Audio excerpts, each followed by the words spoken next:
Send us your opinions now. We won't victimize you unless you really deserve it. Now, back to your host, Rod Pedersen. Hour 2 is brought to you by Culligan. Clear water, clear choice. Filter out the bad and taste the good. Culligan Water of Regina. CulliganRegina.com. We'll do a CFL free agency update a little later on for you CFL fans. Ken Reid joins us from Rogers Sportsnet. It's been far too long. Ken, welcome back. And here on this Super Bowl week, you're looking great, my friend, as always. You're looking fresh. Hey, what is your favorite part of Super Bowl week? Okay, first off, congrats to you on 10 years. I saw that the other day. Fantastic, buddy. So congrats to you. Thank you. Okay, favorite thing about Super Bowl week? I think it's the build-up. Just the train gets rolling and people, the fact that people never run out of things to say.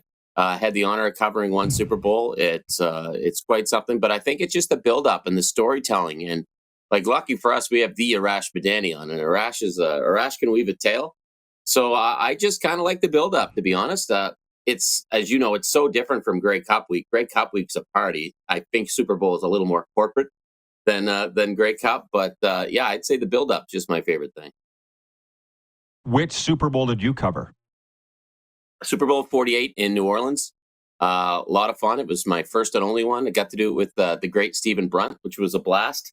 My lasting memory from that, it was in the Superdome, and you only have so much media access, right? Because there's so many media there. So I had, I think, the first half was spent upstairs, and I think it was the second half was spent downstairs, and the power went out. And we're in this windowless room in the basement of the Superdome. The power goes out.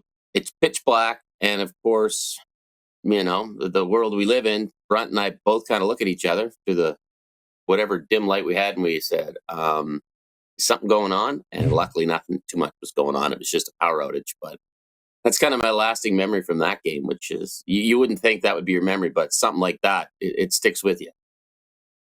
Does that not seem like a lifetime ago? Kaepernick, Harbaugh, right? Yep. Not a whole lot's changed with the Ravens other than the quarterback. Yeah.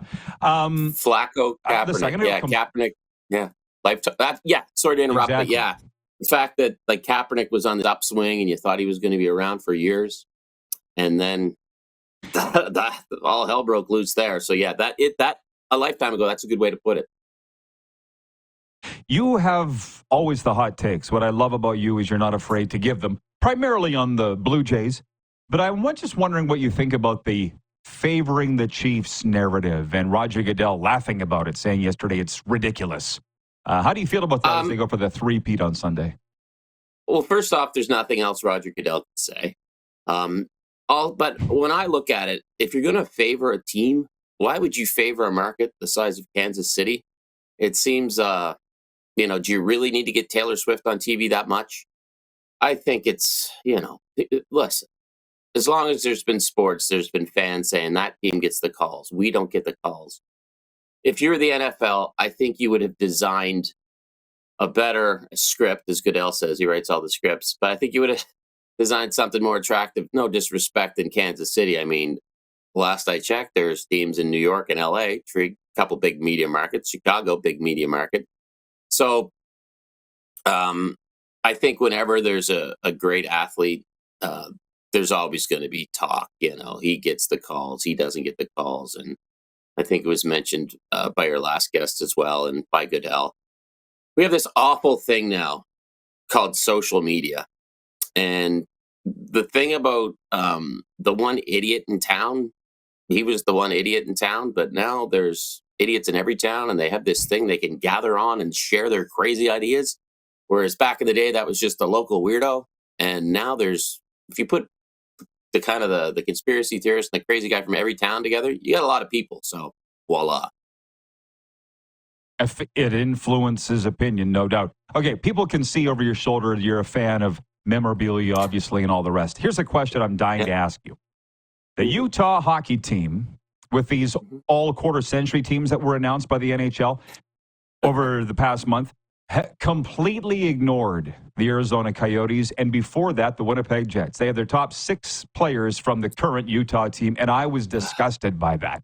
Washington Nationals ignore the Expos history, too. How do you feel about that? I'm with you. History is what makes our games, regardless of the sport, it's what makes the games great. You should learn from it. You should embrace it. You should respect those who walk before you. Yeah, the Utah thing, like, honestly, when I look at social media accounts for teams now and things like that, bottom line is they're probably run by some 23, 24-year-old, right? Like, that's the bottom line. So who really put together Utah's historic team? By the way, the quarter century thing, it's a big miss by the NHL. Totally unnecessary. I see what they were going for, trying to get a little publicity, but come on, seriously, your quarter century team. But yeah, big whiff by Utah. I mean, you trace their history back. Last I checked, you're talking Dale Howardchuk, who was a pretty good, hockey player. I almost said GD. You had some players there. So yeah, swing and a miss. Yeah, for sure. He would be the number one guy on the list, plus some very good Arizona Coyotes. So I don't know why they would do that. Okay. Yeah. By the way, Rod, if I could just quickly interject, if we are going back and talking about quarter century teams, the all century team or the first 100 years the league did, big whiff when they missed out on Dale Howardchuk for that team too, the top 100 of all time. I know, of course. Jumping around here, but to baseball, because I know how much you love it. I saw the debate. It was last week while I wasn't on this show. I missed a day's show. They were saying, are the Dodgers bad for baseball because they're buying up everybody? And are the reigning World Series champions? What do you think? It's an interesting question. It kind of reminds me of the Yankees of the mid to late 90s. They would get guys just to sit them on the bench so other teams couldn't play them against them. Is it bad for baseball? Probably. But baseball's been in a position for a long time where big markets kind of rule the roost. I mean, would you want to be a Pittsburgh Pirates fan? It's tough. It reminds me a lot of hockey before the salary cap came in. Is it bad for baseball? Well, it depends. It's bad for small market fans. It's probably good for baseball in that they're probably going to do more business overseas than they ever had in Asia. You got Ohtani, and then you surround him with even more studs. You would think the Dodgers would be even better and even more dominant. So, like a lot of things, follow the money. It's probably good for baseball's bottom line, at least in the major markets.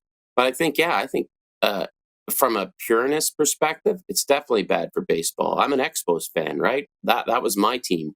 I saw a lot of bad for baseball with what happened to the Montreal Expos, all the talent they were basically the minor league system for all of baseball. They're like Tampa Bay. They develop guys and then just get rid of them. So if I was a Dodgers fan, is it bad for baseball? No. If I'm a businessman in baseball at the highest level, is it bad for baseball? No. If I'm the Pittsburgh Pirates, if I'm the Tampa Bay Rays, if I'm the Seattle Mariners, it's bad for baseball, absolutely. This is a bit of a, what should I say, obvious question, I guess, but where do the Blue Jays fall on that scale? Franchise, have not franchise, or somewhere in between based on their World Series drought financially? The Blue Jays remind me of the Canadian government. They spend tons of money. They just don't spend it right.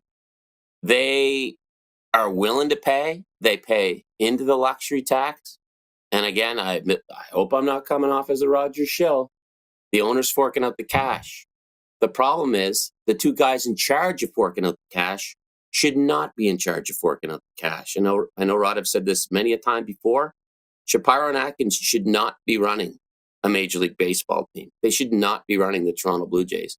They have failed repeatedly. Now, if you're in the business of cup holders, and if you're in the business of putting beer gardens up at the top of the stands and getting people to pay $20 for a ticket and come in and pay $22 for a year, Mark Shapiro is a genius. And I respect that. I respect his business acumen.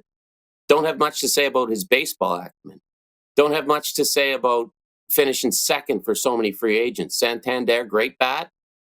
Gonzalez, who they picked up from Cleveland, of course, no bat at all. The middle of their infield again. If Bo Bichette's going to bounce back, there's no way he has that season again going into his free agency. But listen, I have a lot of complaints about the government. I pay a ton of taxes. The government pays out a lot of money. I don't think they spend it right. The Blue Jays pay out a lot of money. I don't think they spend it. Right on. What was your excitement level scale of 1 to 10 on the Max Scherzer signing?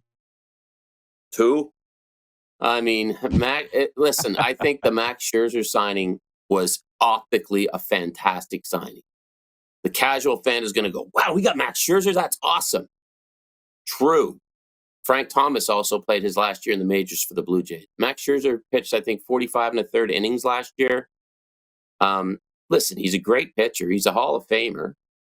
He's not Max Scherzer 10 years ago. He's not going to get you with 98, 99 miles an hour. He's going to pick at the corners with 92, which is great. That's evolving as a pitcher. What are they going to get at him? I don't know.